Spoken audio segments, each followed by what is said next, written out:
Hi, hello, good afternoon. Welcome back to the lecture series in economics. Today, in this session, we are going to discuss the economic system. So, in this session, we are going to discuss the meaning of economic system, classification of economic system. So, under that, we have three economic systems in an economy in the entire world. So, among them, we have a capitalistic economy, socialistic economy, and mixed economy. Now let's begin. What do you mean by economic system? Economic system, it's an arrangement for the production of goods and services and distribution of those goods and services in an economy. So let's understand how the different economies of the world would be solving the central problems of an economy: what to produce, how to produce, and for whom to be produced. So, in order to understand this, we are dividing all the economies of the world into three economic systems. As I mentioned, so we have three economic systems in the world: capitalistic economy, socialistic economy, mixed economy. And now let's understand how the different economic systems in which, so we are going to we are going to address the central economic problems. Now let's take up the first, capitalistic economy. Capitalistic economy is one in which all the production of goods and services, which is owned and controlled by private individuals for their profit. So in this type of economic systems, we do not find any government interference. There's a complete freedom is given. Anybody can undertake any type of economic activities as they like. In this form of economy, we do find free market economy. It is also known as the free market economy or laissez-faire. And now let's discuss what are the characteristics of capitalistic economy. The first one is the right of private property has been ensured, freedom of enterprise, freedom to choose any commodities as they like by the consumers, profit motive, competition, of course, inequalities of income and wealth, that is also prevailed in an economy called capitalistic economy. Yeah. So now let's discuss how do capitalistic economies solve their central economic problems.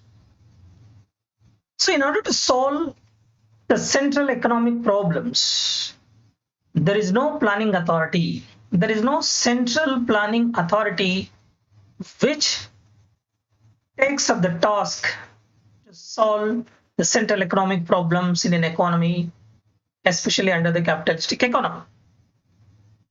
Then the question arises, how the price and output is determined. The price of a commodities and services which are determined by the two market forces, which are called demand and supply.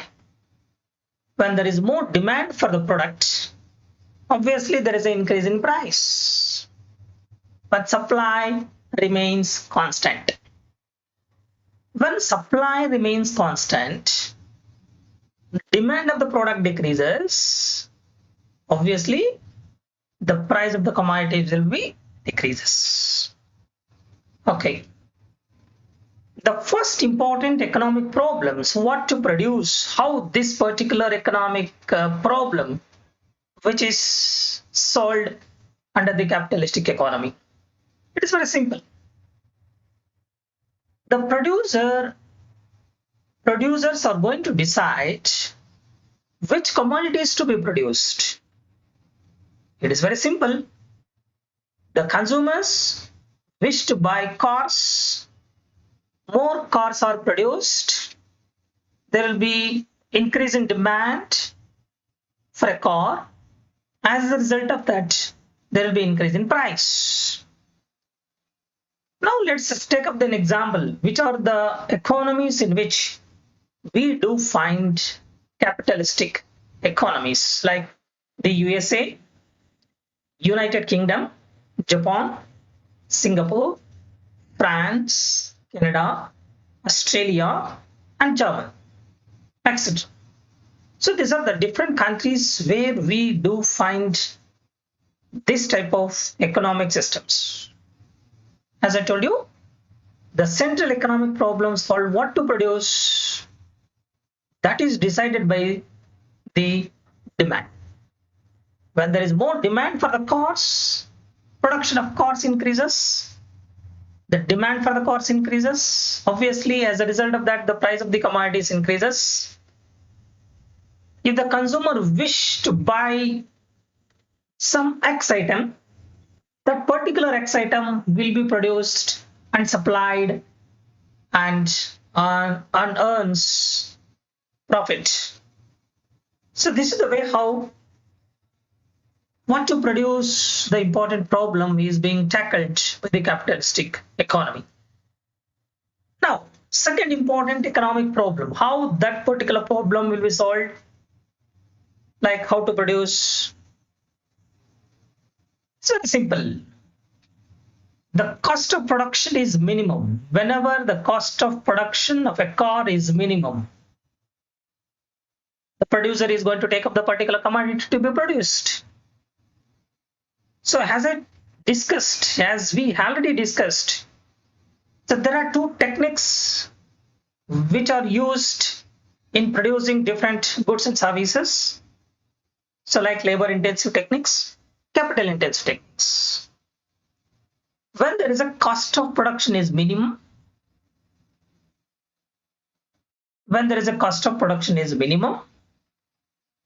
if the labor is cheaper, labor intensive technique will be used, and vice versa. So on the basis of the cost of production, as I told you, what are the prices of the factors of production? Like land, labor, capital, organization. So these factor prices are minimum. These factor prices are cheap. So then obviously we produce the same commodities. So that is how to produce. The important economic issue has to be taken up. Then third important problem, that is whom to be produced. It's very simple. Who is going to purchase the commodity? For them we are producing. So the consumer who is having the buying capacity of the car, then we produce more number of cars. If the buying capacity of the individual or the consumer is not there in an economy, so we cannot able to produce, because consumers do not have capacity to purchase. So therefore, whom to be produced, that is decided on the basis of the higher income of the economy. If the people are earning more and more, obviously there will be buying capacity increases, then we can able to produce those commodities in which there is demand for such goods. Then deciding about the consumption, saving and investment. The savings in an economy, that is decided on the basis of the rate of interest. If the rate of interest is more, for the deposits, the people save more and more money. Okay, and vice versa. How the investment decision is being taken up in an economy called capitalistic economy. So that is going to decide on the basis of the rate of return on capital. If the rate of return will be more, then we invest more. Clear? Yeah. And now let's take up some of the merits and demerits of the capitalistic economies. Let's take up the merits first. In the capitalistic form of economy, so there is an innovation is taking place. More varieties of goods are produced because as per the choice of the customers, we need to produce the goods and services. So the private property has been encouraged so that the profit will be more, higher standard of living among the people increases, but we do not find pure capitalism in the world nowadays. Okay, of course, some of the countries where we do find the capitalistic form of economy like USA, UK, France, Australia. So these are we do not find the pure capitalistic economic systems. Of course, USA, UK, France, and Australia, in these countries also we do not find pure capitalistic economies. But of course, there is more innovation. Wide varieties of goods could be able to produce. Private property has been encouraged. Private individuals who are doing the business, they earn the profit. Standard of living of the people increases because the consumers are getting wide varieties of goods and services. But of course, we do not find the pure capitalism in the world. Of course, in this form of economy, we do find certain demerits. So in this economic systems, richer become richer and poorer become poorer. There is a class conflict arises in this form of economy. So what are the different classes are created in this form of economy, like rich and poor?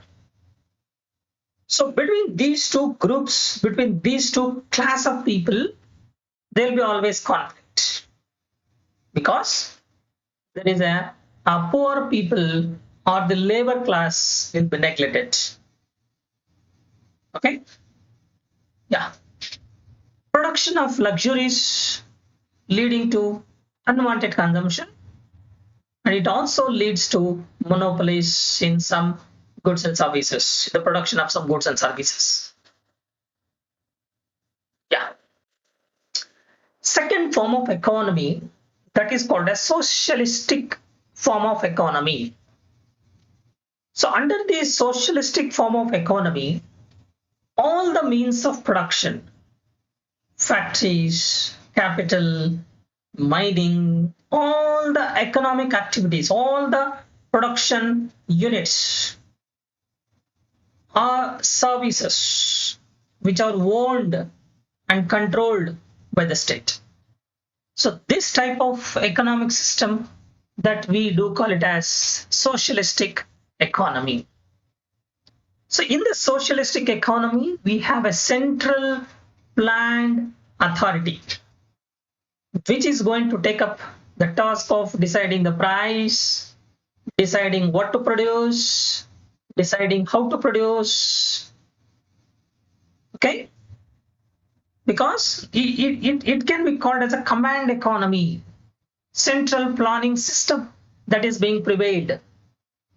So that is controlled and managed and owned by the state. Is it clear? All means of production, it may be factories, it may be capital, it may be mining, it may be banking, it may be transportation, all economic activities which are owned and controlled by the state. So whatever the decision taken in undertaking any economic activities, that is done by the central planning authority. Yeah. So let's discuss what are the characteristics of socialist economy. As I told you, the production and distribution of goods and services aimed at maximizing the welfare of all the people in the country. There will be collective ownership for economic activities. There is an absence of the consumer choice. Suppose the state which is producing only Mysore sandal soap, obviously there is no choice before us. We need to use only the sandal soap only, because the central planning authority which decides what to produce, how to produce, and for whom to be produced. Whatever the production is being taken place, consumers do not have any choices. Whatever the government is producing, so we have to utilize. So here there is a minimum role of the market forces. There are two market forces, demand and supply. So there is no freedom for the consumers here. Whatever the goods and services produced by and supplied by the state, inevitably the consumers have to use them only. Yeah. So let's discuss what are the merits and demerits of the socialistic economy. Now let's take up the first merits. Equitable distribution of national income among all the people in the country. There will be no unemployment, no business fluctuations, because all economic activities which are controlled and owned by the state. No class conflict, there is only a single class. Okay. Cooperative attitude that is prevailed in an economy. So these are the important merits that we do find in an economy called socialistic economy. So let's discuss what are the demerits. We do not neglect them also. Predominance of bureaucracy, corruption, red tapeism, favoritism. So these are the important evils in the economy that are prevailed. There is no incentive for the hard work. As in the case of the capitalistic economy, there is a competition prevails. Each and every producer tries to produce wide varieties of goods as per the choice of the consumers. But here there is no scope for the producer to produce wide varieties of goods, because there is no incentive for the hard work.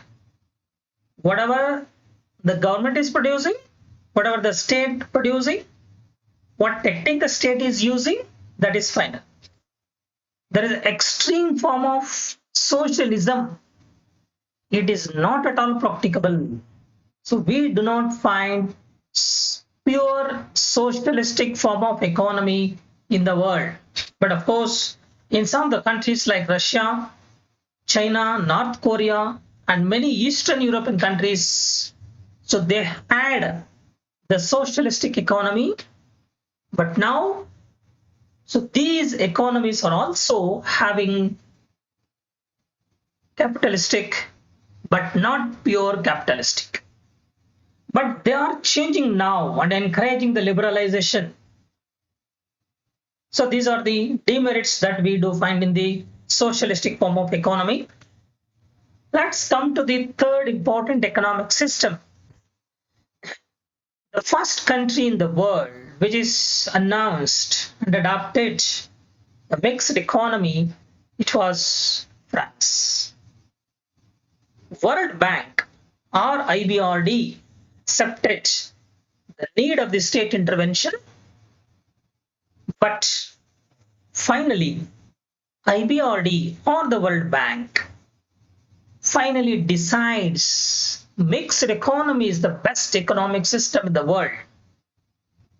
Why? Let's take up the features.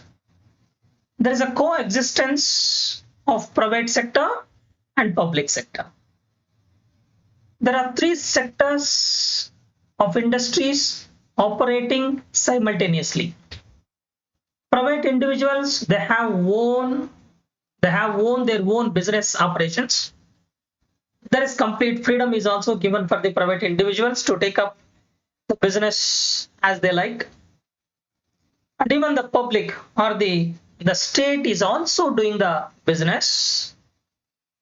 And there are combined both the public and private partnership in which we do business. So therefore, there are three sectors of industries that are prevailing simultaneously operating in an economy called mixed economy. So there will be existence of the national planning. There is economic planning, which is controlled and managed by the state. But of course, there is an administrative price where the price is also decided by the government. So in order to ensure the welfare of the people in the country, government intervention will be there, and some sort of freedom is also given for the private individuals to take up the business activities as they like. So because of these features, IBRD has decided, and most of the world today are interested to have this type of economic system called mixed economy.